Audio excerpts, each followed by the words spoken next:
फिरता रहूं दर बदर मिलता नहीं तेरा निशान हो के जुदा। तुमचा असा देवदास का झालाय? जैन जी, तुम्हाला काय कळणार आमची अवस्था? ज्याची जळते ना त्यालाच कळते.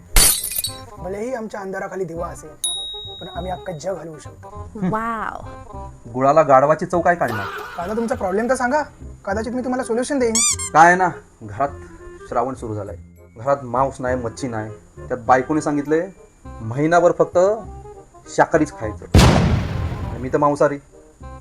गवताला कधी वाघ खाताना पाहिलंयच का? दादा मोठ्या तोंडी लहान घास घेतो, तुम्हाला एक सल्ला देऊ का?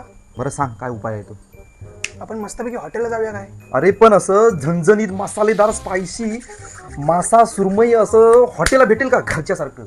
हाय का आता मी असताना काकेत कळसा आणि गावाला कळसा, चावड्यात असं एक हॉटेल आहे ना, मस्त घरच्यासारखं, अगदी तुम्हाला पाहिजे तसं जेवण मिळेल. काय बोलतोस काय?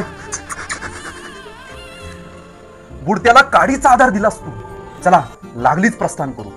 आहो समर्थ घरगुती खानावळ. समर्थ घरगुती खानावळ. समर्थ घरगुती. वाह काय जेवण होतं यार, जबरदस्त, अगदी घरच्यासारखं. आता दर श्रावणात मी इथंच येणार. डोळा मागतो एक आंधळा आणि देव देतो दोन. चला आता बिल भरायला बाहेर या. पैसे नाही आणलेत मी. अरे मी नाही रे, पैसे काय नाही आणले ते. असतील बघा पुढच्या मागच्या खिशात. हे काय आपल्या ठेवायचं वाकून दुसऱ्याचं बघायचं झाकून. फक्त शाकाहारी लोकांसाठी सुद्धा आमच्या इथं स्पेशल थाळी आहे. आमच्या हॉटेलला नक्की भेट द्या.